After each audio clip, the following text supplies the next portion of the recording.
எசேக்கியேல் தீர்க்கதரிசியின் புஸ்தகம் 34 அதிகாரம். கர்த்தருடைய வார்த்தை எனக்கு உண்டாகி, அவர், மனுபுத்திரனே, இஸ்ரவேலின் மேய்ப்பருக்கு விரோதமாக தீர்க்க தரிசனம் உரை. நீ தீர்க்க தரிசனம் உரைத்து அவர்களோடே சொல்ல வேண்டியது என்னவென்றால், கர்த்தராகிய ஆண்டவர் மேய்ப்பருக்கு சொல்லுகிறார், தங்களையே மேய்க்கிற இஸ்ரவேலின் மேய்ப்பருக்கு ஐயோ! மேய்ப்பர் அல்லவா மந்தையை மேய்க்க வேண்டும். நீங்கள் நெய்யை சாப்பிட்டு ஆட்டு மயிரை உடுப்பாக்கிக் கொள்ளுகிறீர்கள், கொளுத்ததை அடிக்கிறீர்கள், மந்தையையோ மேய்க்காமற் போகிறீர்கள்.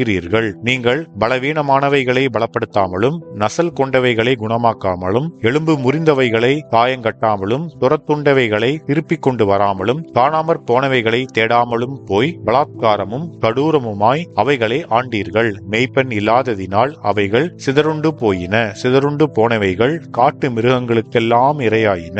என் ஆடுகள் சகல மலைகளிலும் உயரமான சகல மேடுகளிலும் அலைப்புண்டு, பூமியின் மீதெங்கும் என் ஆடுகள் சிதறி திரிகிறது. விசாரிக்கிறவனும் இல்லை, தேடுகிறவனும் இல்லை. ஆகையால் மேய்ப்பரே, கர்த்தருடைய வார்த்தையை கேளுங்கள். கர்த்தராகிய ஆண்டவராயிருக்கிற நான் என் ஜீவனை கொண்டு சொல்லுகிறேன், மேய்ப்பன் இல்லாததினால் என் ஆடுகள் சூறையாகி, என் ஆடுகள் காட்டு மிருகங்களுக்கெல்லாம் இரையாய் போயின. என் மேய்ப்பர்கள் என் ஆடுகளை விசாரியாமற் போனார்கள். மேய்ப்பர்கள் மந்தையை மேய்க்காமல் தங்களையே மேய்த்தார்கள். ஆகையால் மேய்ப்பரே, கர்த்தருடைய வார்த்தையை கேளுங்கள். கர்த்தராகிய ஆண்டவர் சொல்லுகிறார், இதோ நான் மேய்ப்பருக்கு விரோதமாக வந்து என் ஆடுகளை அவர்கள் கையிலே கேட்டு, மேய்ப்பர் இனி தங்களையே மேய்க்காதபடி மந்தையை மேய்க்கும் தொழிலை விட்டு அவர்களை விலக்கி, என் ஆடுகள் அவர்களுக்கு ஆகாரமாயிராதபடி அவைகளை அவர்கள் வாய்க்கு தப்ப பண்ணுவேன் என்று சொல்லு. கர்த்தராகிய ஆண்டவர் சொல்லுகிறது என்னவென்றால், இதோ நானே என் ஆடுகளை விசாரித்து அவைகளை தேடி பார்ப்பேன். ஒரு மேய்ப்பன் சிதறுண்ட தன் ஆடுகளின் நடுவே இருக்கிற நாளில் தன் மந்தையை தேடிக்கொண்டிருக்கிறது போல, நான் என் ஆடுகளை தேடி மப்பும் மந்தாரமுமான நாளிலே அவைகள் சிதறுண்டு போன எல்லா இடங்களிலும் இருந்து அவைகளை தப்பி வர பண்ணி, அவைகளை ஜனங்களிடத்தில் இருந்து புறப்படவும் தேசங்களில் இருந்து சேரவும் பண்ணி, அவைகளுடைய சுய தேசத்திலே அவைகளை கொண்டு வந்து இஸ்ரவேல் மலைகளின் மேலும் ஆறுகள் அண்டையிலும் தேசத்தின் சகல வாசஸ்தலங்களிலும் அவைகளை மேய்ப்பேன். அவைகளை நல்ல மேய்ச்சலிலே மேய்ப்பேன். இஸ்ரவேலுடைய உயர்ந்த மலைகளில் அவைகளுடைய தொழுவம் இருக்கும். அங்கே அவைகள் நல்ல தொழுவத்தில் படுத்துக் கொள்ளும். இஸ்ரவேலின் மலைகளின் மேல் நல்ல மேய்ச்சலை மேயும். என் ஆடுகளை நான் மேய்த்து அவைகளை நான் மடக்குவேன் என்று கர்த்தராகிய ஆண்டவர் சொல்லுகிறார். நான் காணாமற் போனதை தேடி துரத்துண்டதை திரும்ப கொண்டு வந்து, எலும்பு முறிந்ததை காயங்கட்டி, நசல் கொண்டதை திடப்படுத்துவேன். நியாயத்துக்கு தக்கதாய் அவைகளை மேய்த்து புஷ்டியும் பலமும் உள்ளவைகளை அளிப்பேன். என் மந்தையே, கர்த்தராகிய ஆண்டவர் சொல்லுகிறது என்னவென்றால், இதோ ஆட்டுக்கும் ஆட்டுக்கடாக்களுக்கும் வெள்ளாட்டு கடாக்களுக்கும்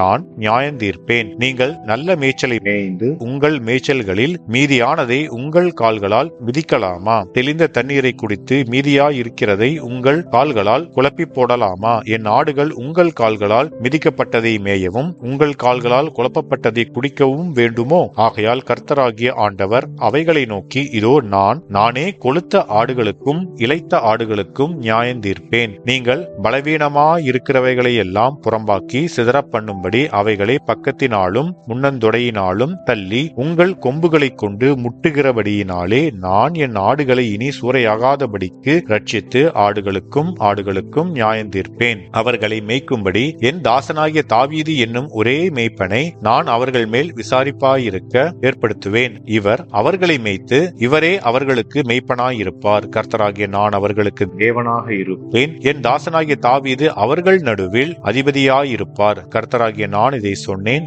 நான் அவர்களோடு சமாதான உடன்படிக்கை செய்து துஷ்ட மிருகங்களை தேசத்தில் இராதபடிக்கு ஒளிய பண்ணுவேன். அவர்கள் சுகமாய் வனாந்தரத்தில் தாபரித்து காடுகளில் நித்திரை பண்ணுவார்கள். நான் அவர்களையும் என் மேட்டின் சுற்றுப்புறங்களையும் ஆசீர்வாதமாக்கி ஏற்ற காலத்திலே மழையை பெய்ய பண்ணுவேன். ஆசீர்வாதமான மழை பெய்யும். வெளியின் விருட்சங்கள் தங்கள் கனியை தரும். பூமி தன் பலனை கொடுக்கும். அவர்கள் தங்கள் தேசத்தில் சுகமாயிருப்பார்கள். நான் அவர்கள் நுகத்தின் கயிறுகளை அறுத்து அவர்களை அடிமை கொண்டவர்களின் கைக்கு அவர்களை நீங்களாக்கி விடுவிக்கும் போது நான் கர்த்தர் என்று அறிந்து கொள்வார்கள். இனி அவர்கள் புறஜாதிகளுக்கு கொள்ளையாவதில்லை. பூமியின் மிருகங்கள் அவர்களை பட்சிப்பதும் இல்லை. தத்தளிக்க பண்ணுவார் இல்லாமல் சுகமாய் தங்குவார்கள். நான் அவர்களுக்கு கீர்த்தி பொருந்திய ஒரு நாற்றை எழும்ப பண்ணுவேன். அவர்கள் இனி தேசத்திலே பஞ்சத்தால் வாரிக்கொள்ளப்படுவதும் இல்லை. இனி புறஜாதிகள் செய்யும் அவமானத்தை சுமப்பதும் இல்லை. தங்கள் தேவனாகிய கர்த்தராயிருக்கிற நான் தங்களோடே இருக்கிறதையும் இஸ்ரவேல் வம்சத்தார் கூட்டத்தாராகிய தாங்கள் என் ஜனமாயிருக்கிறதையும் அவர்கள் அறிந்து கொள்வார்கள் என்று கர்த்தராகிய ஆண்டவர் சொல்லுகிறார். என் மந்தையும் என் மேய்ச்சலின் ஆடுகளுமாகிய நீங்கள் மனுஷர், நான் உங்கள் தேவன் என்று கர்த்தராகிய ஆண்டவர் உரைக்கிறார் என்று சொல் என்றார் என்பதே. ஆமென்.